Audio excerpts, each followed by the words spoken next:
Hello and welcome to this special series of Ingram Micro's B2B Tech Talk podcast, Coffee with Women in Tech, with your host, Harpreet. This is a show where incredible women in technology share their stories and successes. Why should a woman consider a career in tech? Well, that's exactly what we're going to talk about in this series, where you'll learn why tech is just the place to be for women. I think now it will let us record. Perfect. Hi everyone. Today I have with me Sabine Howest, Vice President of Global Partner Engagement and IoT at Ingram Micro. A visionary and hands-on leader, Sabine is currently focusing on accelerating the IoT market adoption. Hi Sabine. Hey Harpreet, how are you? I'm good, thank you. How are you? Fine. Glad to be here. Great to have you here. There's something we both have in common actually, and that's passion for learning. Yep. Yes. So if there was one skill you could learn straight away, what would that be? Right now, if it's work related, coding for sure. So I started and I wrote some books and like coding for dummies, and I tried to catch up with what my boys are doing at school, but it takes time and practice. So, I'm like an amateur. So I would love to really be able to code basic stuff like for websites. Mm-hmm. Yeah.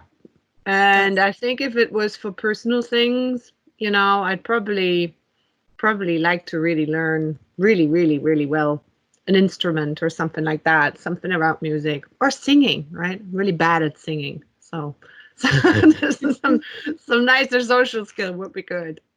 Oh, I wish I could learn an instrument too. And God, I wish I could sing. I could have a singing career if I could sing. Right? That would have been a good alternative to tech, probably. Oh, well, there's still time. Yes. You know. Did you always seek a career in technology?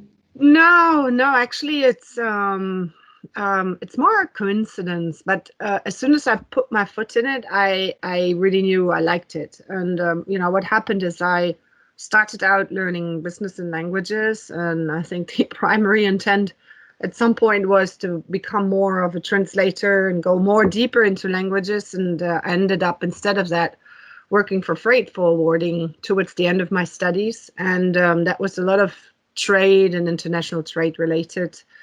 And, one thing led to the other. I was in France at that time. We moved with my partner. We moved to the UK, and I worked there for in Birmingham at that point for a freight forwarding company. And they had a trading office, and I started doing some admin sales, and one thing led to the other. And I applied for a proper job after all my internships. And that was in a small company in Nottingham.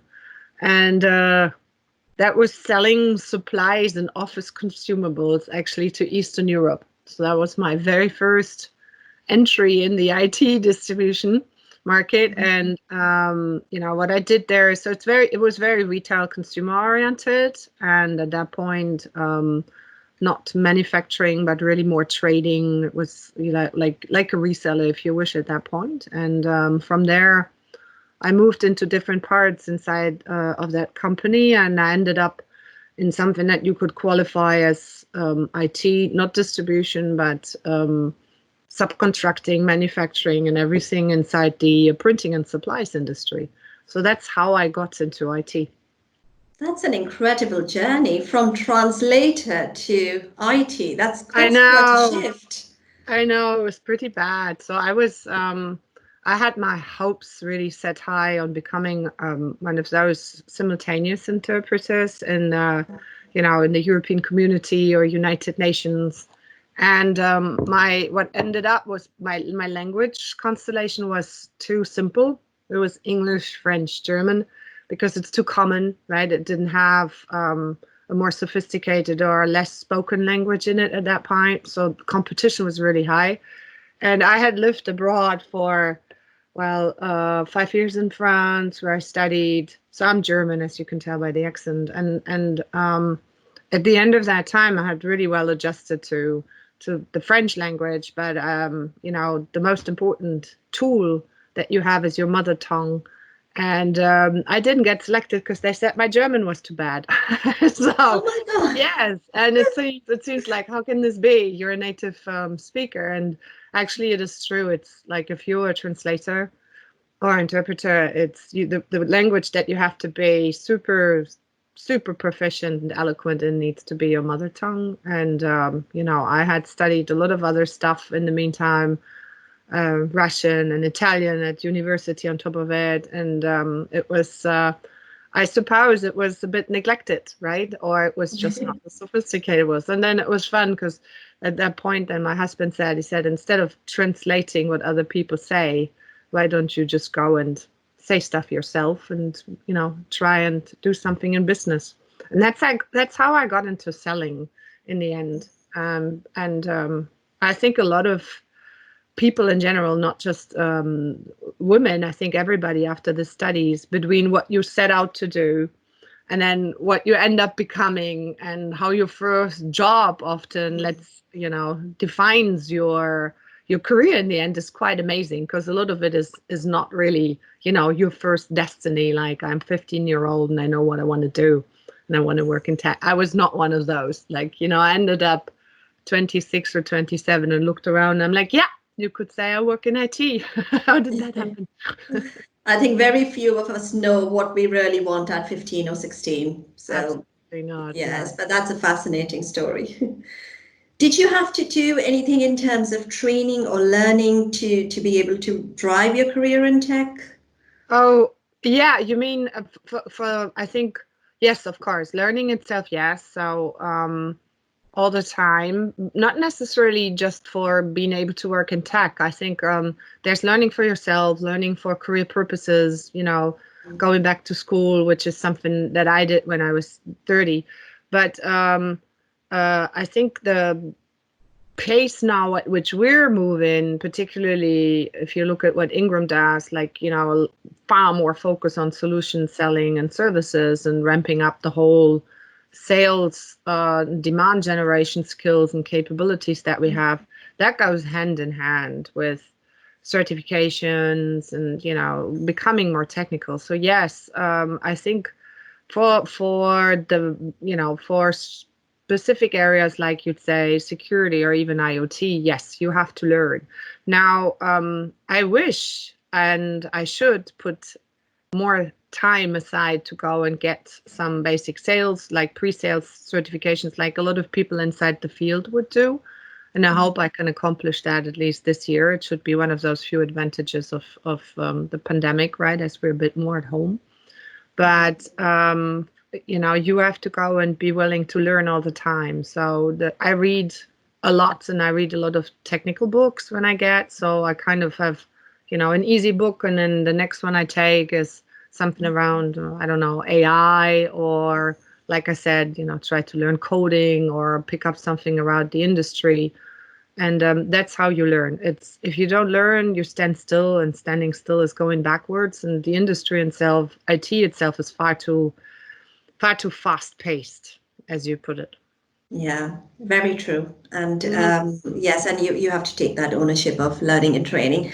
But that sometimes, women outside might think they do not have sufficient knowledge to go into a field like technology, or they might say, I'm not techie, it's not for me.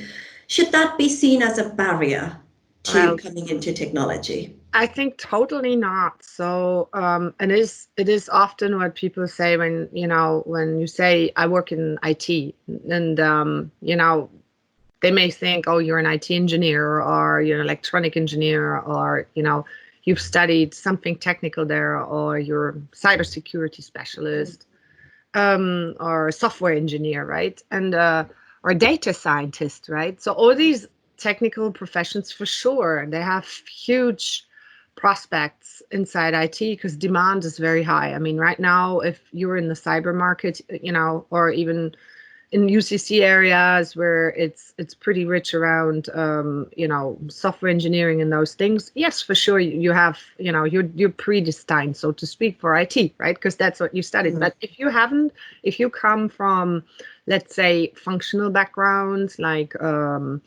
just business or marketing or HR. There is everything inside IT, and it's full-fledged enough now and broad enough now to offer magnificent career opportunities for people who are not necessarily a technical IT person.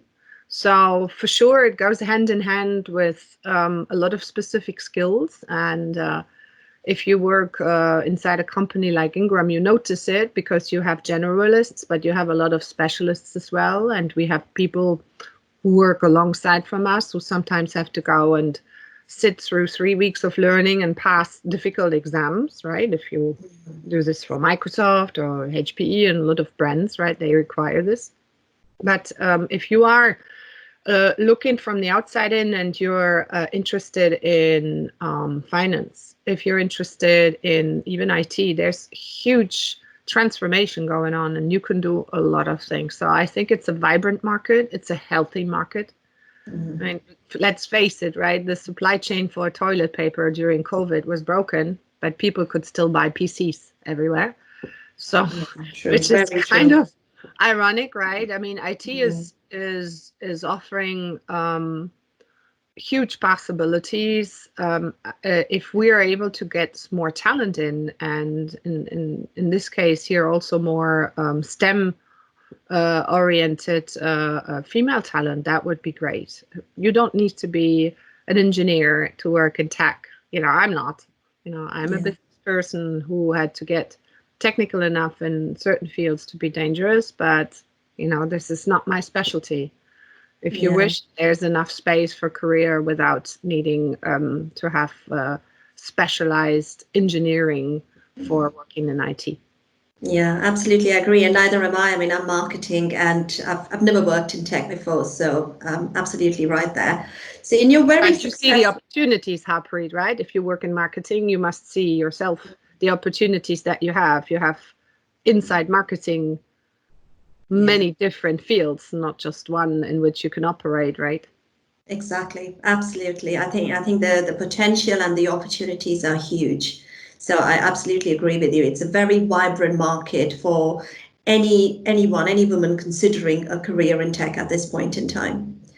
So in your very successful career in this industry, what would you say are the 3 biggest lessons you've learned?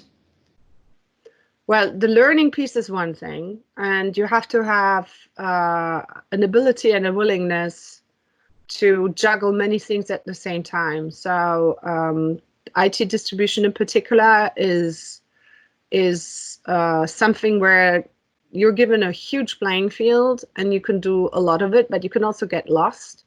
And you can't just be a generalist in this playing field. If you're given something that is wide, you need to also inside that piece become an expert and a go-to person, but you can own it and you can decide it. I think a lot of young people at the start of the career, they can be either overwhelmed or sit themselves in a niche and say, I'm now here and I grow only, vertically up in my space. Like, I choose a career in marketing and I stay in marketing and I grow in marketing and I become more specialized in marketing. That's a possibility, but you also, in my view, need to be open-minded and willing to learn and go broader and be able to juggle not just your one thing at the same time, but different things, because it's just what we do. It's fast-paced and you're often asked to do more things than just your job and create value by doing not just your job great and well. You're often asked to do other stuff on the side.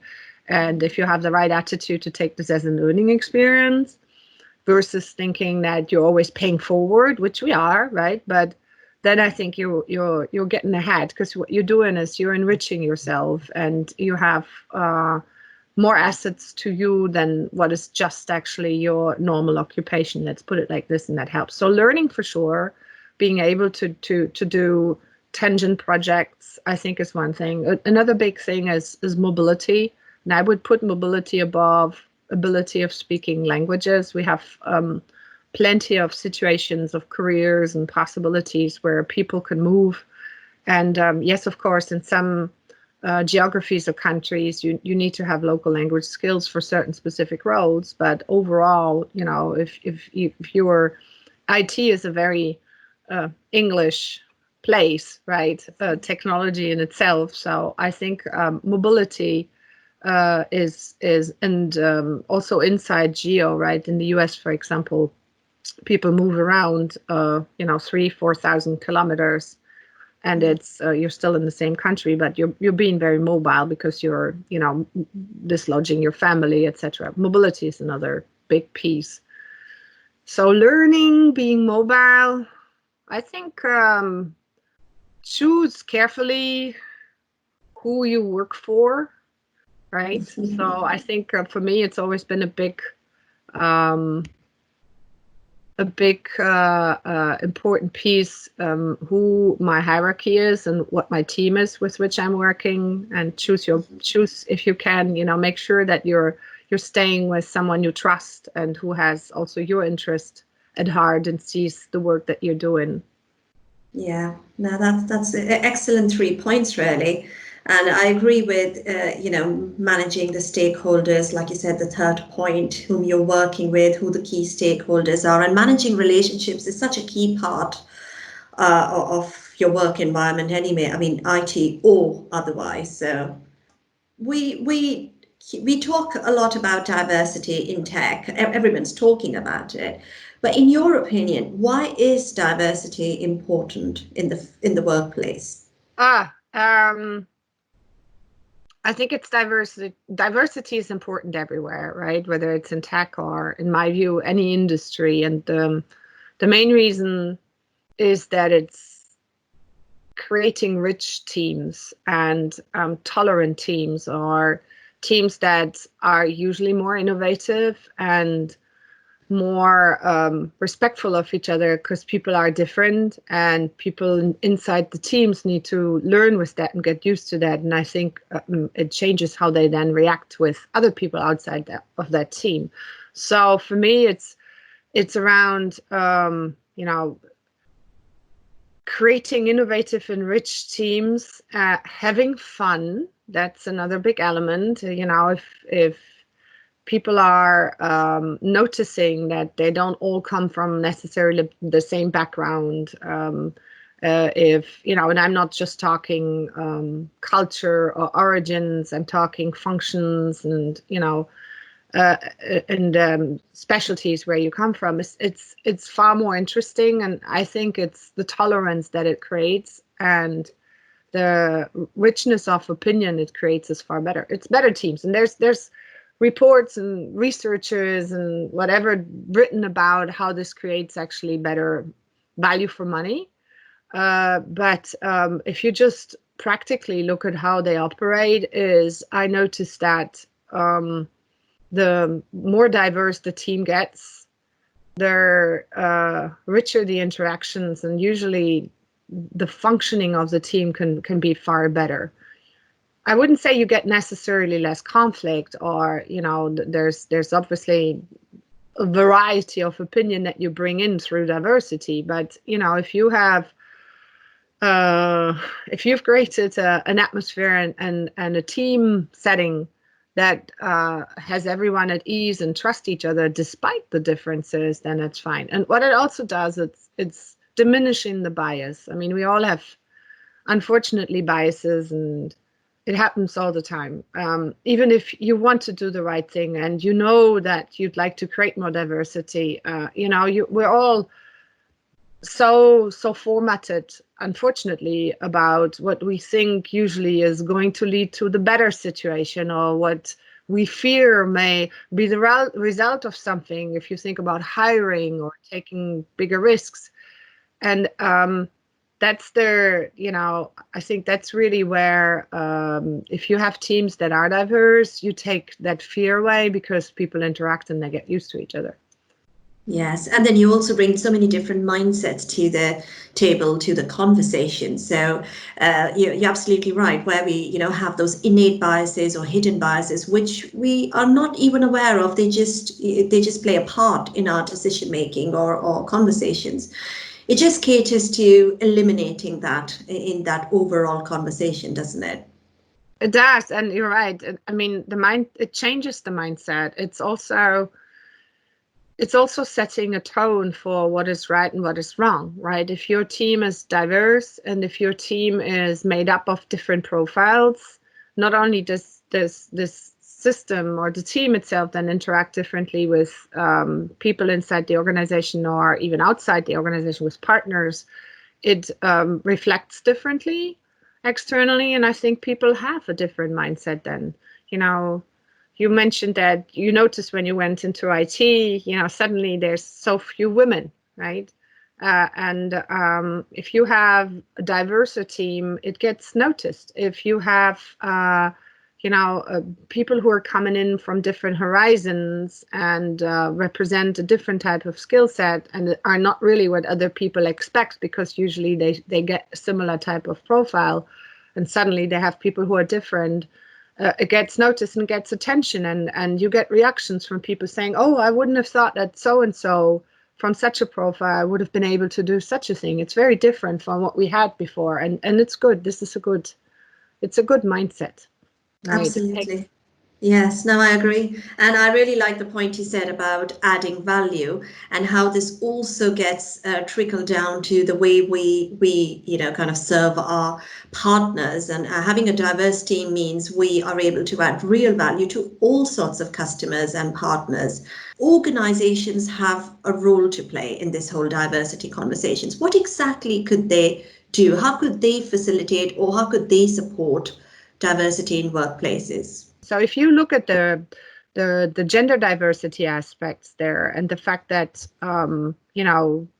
perhaps female graduates not necessarily look at IT as the first industry for them to go into after they graduate, and then the pyramid actually doesn't start broad enough on the bottom in terms of there's more men going into IT out of their college than women.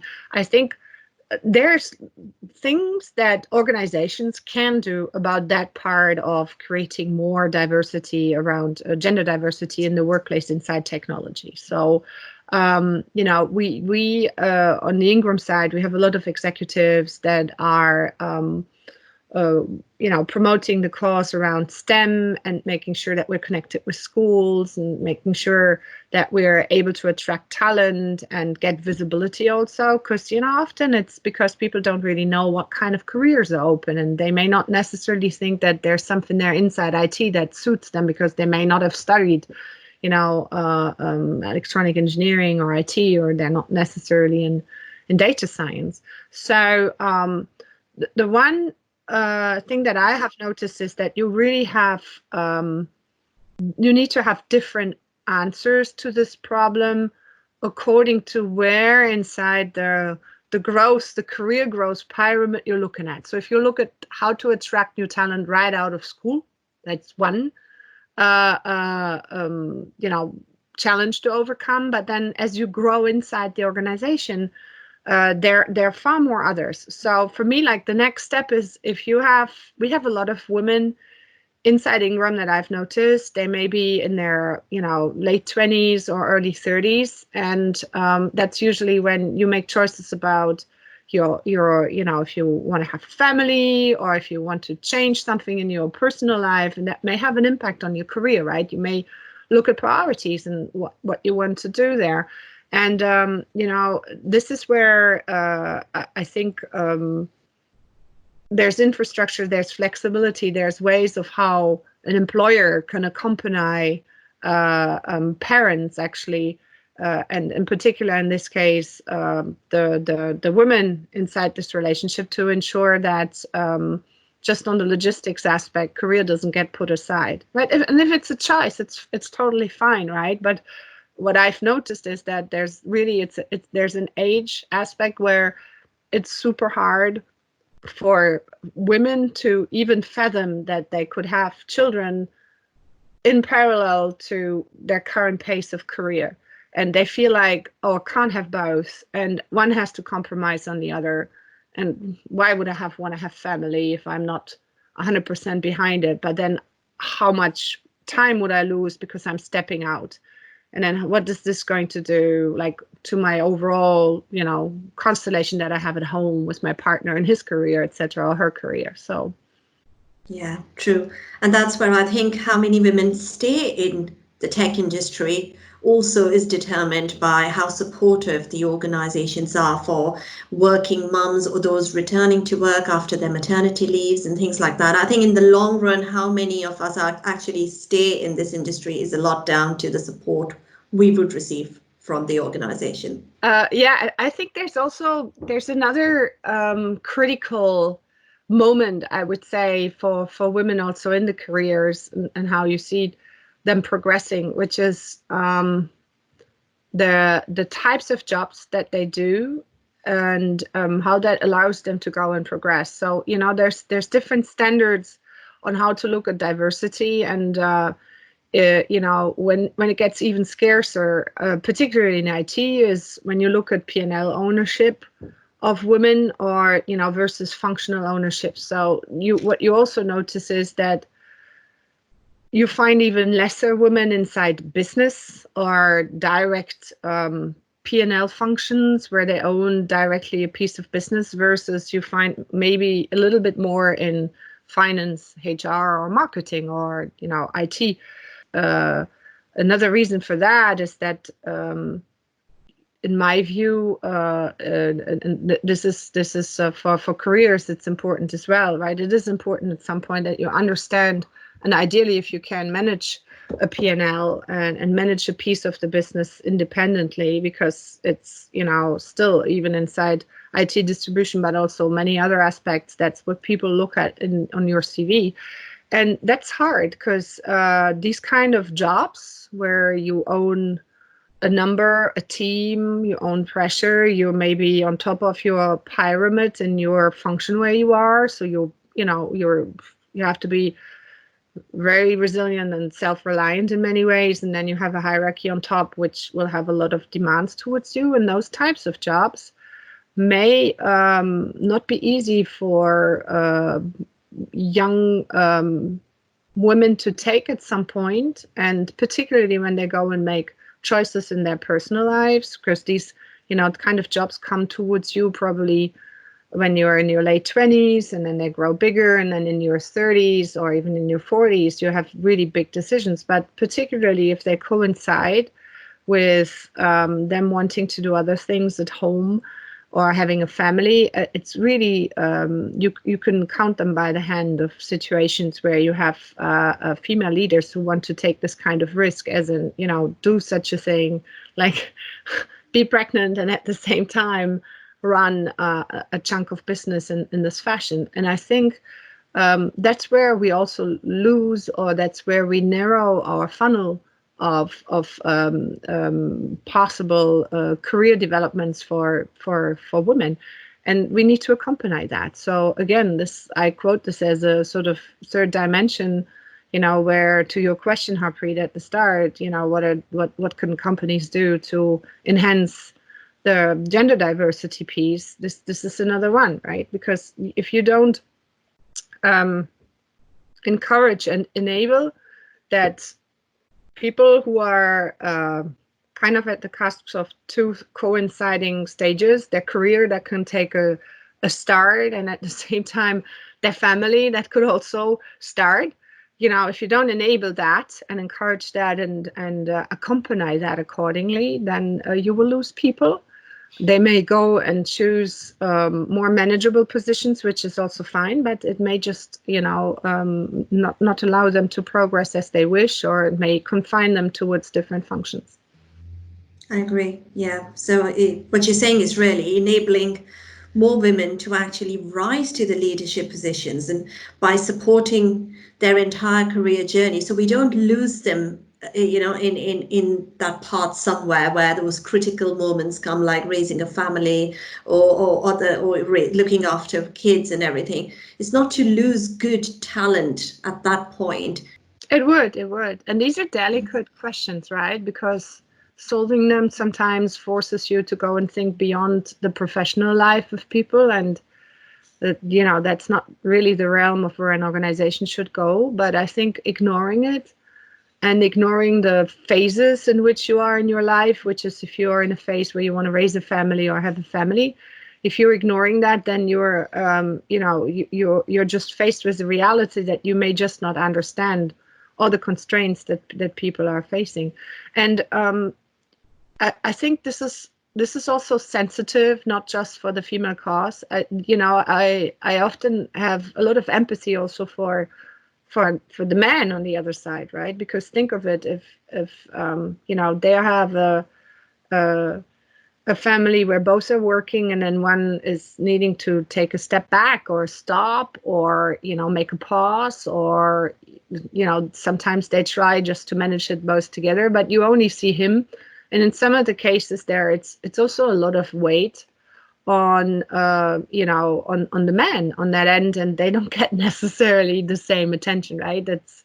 It's still, we're biased, right? We're biased. So, how do we then engage more men in this conversation so they do feel part of it? So I think a lot of them really want to help because they see, in the end, they see the positive possible outcome, right? I mean, you ask men if they want diverse teams, or in this case, more female people inside tech, and yes, I think none of them would say no, I don't. And even I think sincerely, they would all want the same, because you want efficient, performant, innovative teams, right? So but they also, and that's the same again, it's not just the man, it's the woman, it's you got to go and get the best teams together, right? You can't also positively discriminate and then end up with a team that is weaker, because you have to choose also capable people. And what it means is often is you have to look for some of those diverse profiles longer. The longer you look, the longer you work, and you hold up empty positions, or you hold up the work and you delay things, and it's weighing on you until you find someone. So also putting harder effort into getting diverse teams can be harder on the team itself until it's completed, right? And I would say men, for them, they're as concerned as we are when it comes to achieving the same results. What for sure has to happen is they have to be part of this whole conversation. So I don't know, Harpreet, you mentioned that you were at this Microsoft diversity event, and I think many of us are going to lunches when we have shows, or you have podcasts. There's ways for us to insert ourselves into these types of discussions and listen and learn what other people have to say, and learn from executives who have had a career, or having a career, or have progressed in their career. But let's not forget the audience of those kind of events has to be inclusive of men, right? So it's not good to have a women's luncheon where we debate gender diversity and there's no man there, right? Because they need to be part of the solution, and they want to be part of the solutions, but you have to go and include them and be inclusive so that they're inclusive. I think it's the bias. I think it's talking about the biases that may be a good answer to your question, because the bias that you would have as a woman is very different from, or can be different from, what men would have in terms of biases. But I totally agree with you. I think they need to be part of the conversation, and they want to be part of the conversation because they are part of the solution. So it makes sense. Mm-hmm. Absolutely. Great. So for a woman outside channel, what would be the one thing you would say to her? Why should she consider a career in technology? The diversity of opportunities. Like, you can choose technology and still not narrowing yourself in a particular industry, because technology is disrupting all industries. So you think you may get out of fashion and go into tech, and you end up realizing that there is a fashion industry vertical, or that there are aspects of other industries that are getting touched by technology, and hence there's a bridge into a huge variety of sectors that are, reached by technology. So I would say the one reason why I would suggest that technology is a great place to be, it's because it's still a segue and a disruptor of many other industry places. So you're basically not narrowing yourself down. You're going into one place that has still its arms into all sorts of other industries. And I mean, look at which industry is not yet disrupted by technologies. There's very few. And even those who aren't, those which are not yet will get impacted at some point, right? Yeah, so, from retail and fashion and every industry. And to be honest, your area, the whole IoT, Internet of Things, that in itself is touching so many verticals, from healthcare to transportation to I mean, you obviously know more about that than I do, but that in itself is touching so many different areas and walks of life. So technology is everywhere. So what you actually end up doing is, when you're part of technology, you add so much gravitas and breadth to your skill set that you can branch out into anything after that. Absolutely. And it's true. IoT, if you think of connected devices, you can think of IT equipment, drones, and you can think of smart devices on your desk, but you can also think about self-driving cars, or it's really, really, really broad. But on the other side, it's also the functional areas that are very wide. If you look at not just IoT, but overall inside IT, you can go and deep dive and go into a lot of different elements itself that allow you to have very diverse experiences and become an expert in something. So, if, for example, inside IoT, we come across a lot of startups, new brands, as you would in cloud with, we have the Comet Mass Challenge, competitions there for ISVs. There's a lot of startup vendors.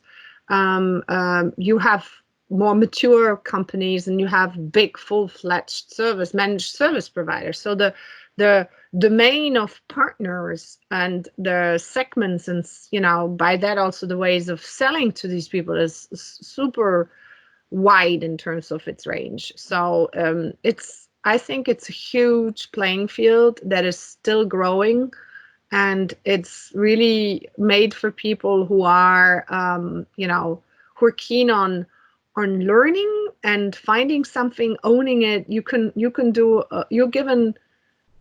be given a lot of freedom in what you want to learn and what you want to drive in this space, because it's just the opposite of narrow.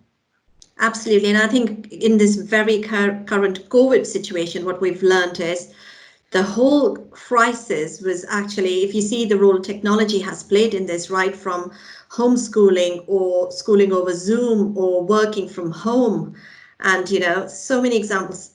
In a way, it's the technology that's facilitated pretty much the survival within COVID. So, and you're absolutely correct. Technology is so much more than just the tech industry. Absolutely.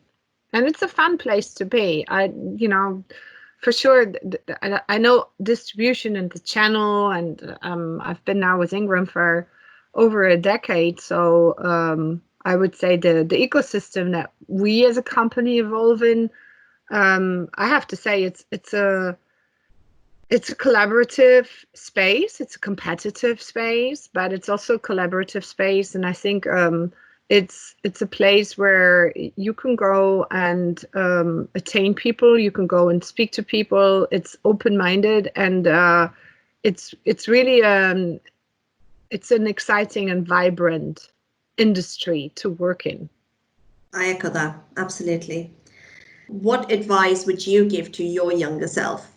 Tons of things. So I try to live by not having regrets, right? So because I kind of think that we are what we are, and it leads to what we become, and there's a bit of a destiny in it, right? I have faith in just how things are going. But so if I go backwards and I'd be thinking about, what would have been the things I'd have done differently.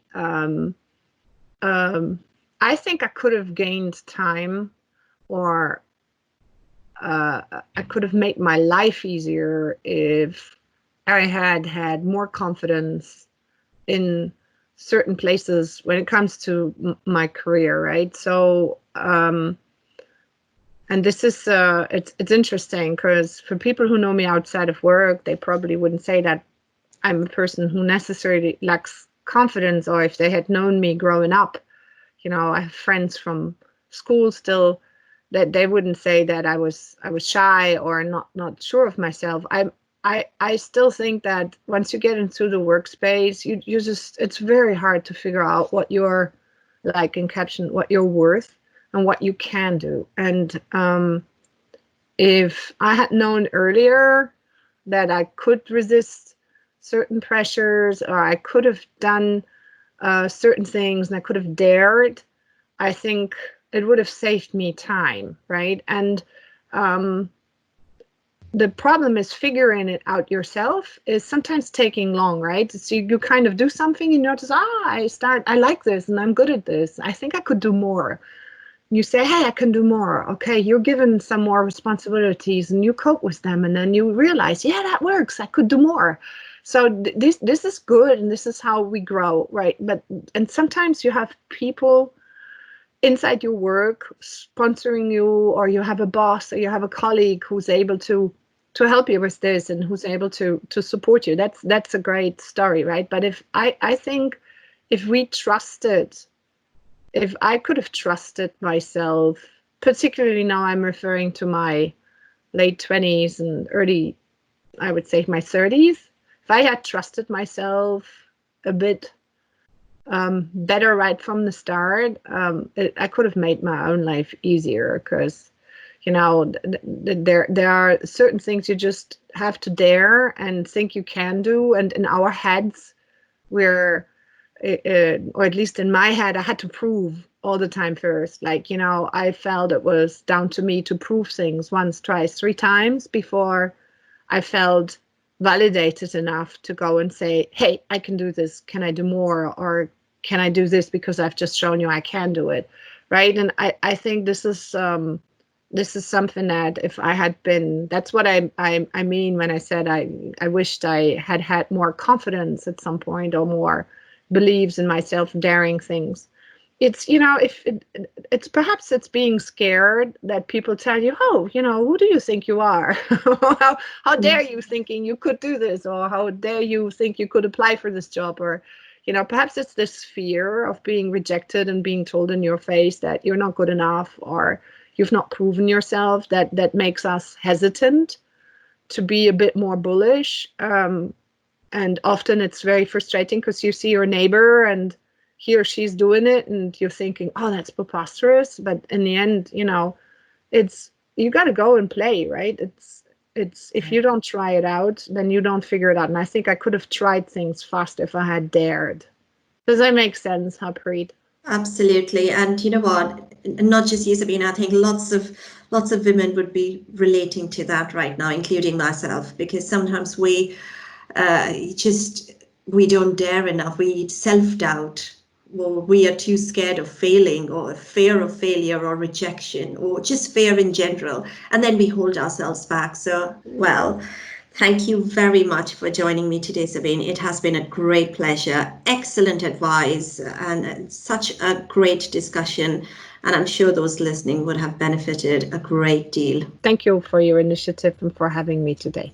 Thank you very much, Sabine. Really appreciate that. And thank you to everyone for listening. So bye for now.